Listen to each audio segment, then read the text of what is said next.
All right, I decided to do a voiceover on this one because we have magic helping us.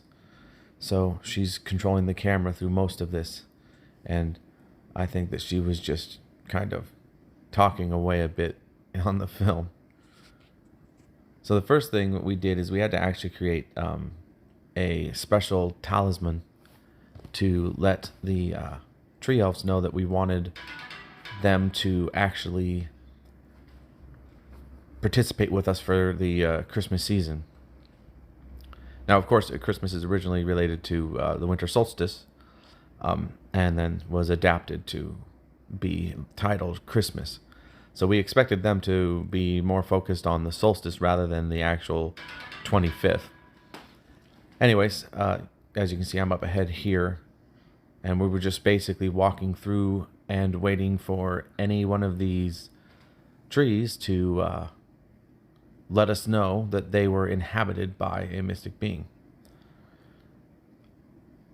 All we had to do to get this started was simply get a permit from our local authority to basically be able and take a tree from the lot out here. We could even take a tree up to, I think it was like 40 feet or something crazy, some massive amount of sized Christmas tree that no one would ever have in their home. It only cost, I think, about $12 total too, which was really inexpensive for a tree.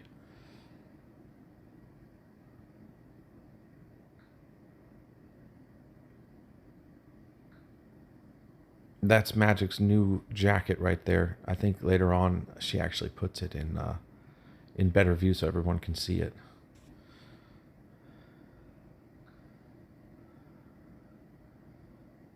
We typically actually just call her Moon because of her relation to the moon goddess, but I guess the technical term is Magic, so I've been using that a little bit more.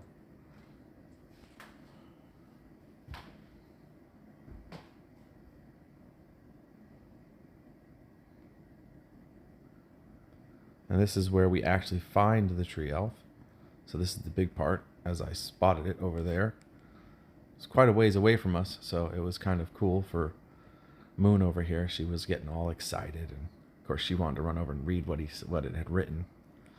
It was pretty simple. I think it just said, looking for winter home, which is kind of cool.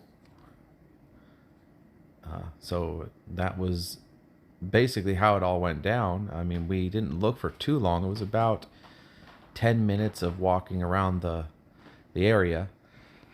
Of course, I cut it down a little bit so you guys don't have to watch us walk for about 10 minutes.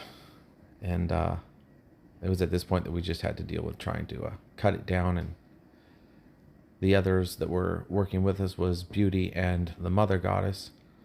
So they came along with us, but you don't really see them on the camera. But at times you'll probably see a little bit of them, but Magic kind of hogged the camera at this point. And I just use one of those electric chainsaws just to, cut it down.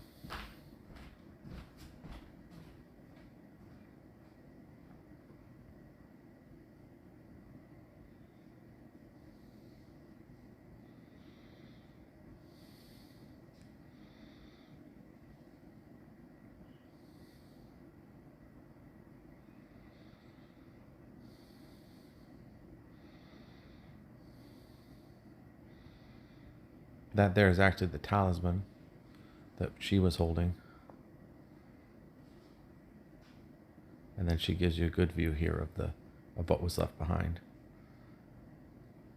The writing's not so small, which was unusual to me, because usually when we were getting writing before, even if they used what looked like a printer, like in that case, it was usually pretty small. Even handheld writing, they write it really tiny, and I've had at times to get a magnifying glass.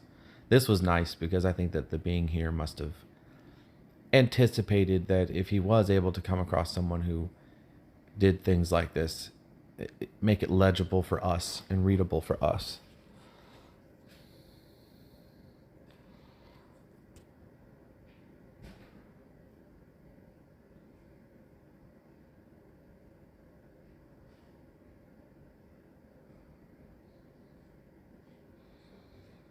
I think we're getting close to the point where she's going to show you her little hood. But we'll have to let her adjust things.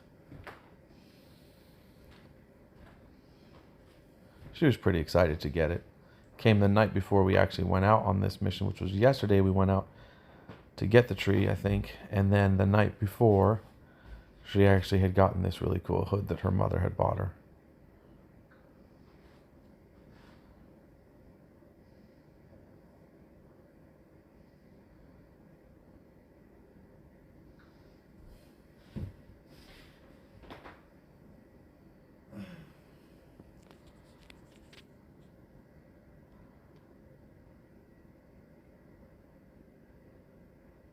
I think what it was is that it was irritating her that it kept on falling down. I think that's why she ends up putting up her hood here.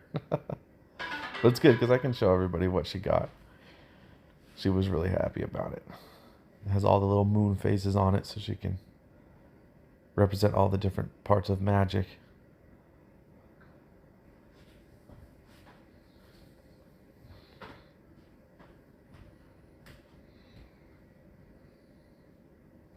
So I kept this video around 7 minutes long.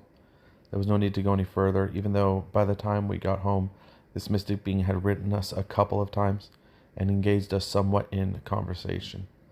One thing we did find out is these mystic beings have to save up power to actually be able to send things into the physical realm. So we're actually now waiting for him to save up enough power to continue conversations with him. But that's pretty much it. It went pretty quick, not too bad, and got it all hooked up. And from there, it's just setting things up.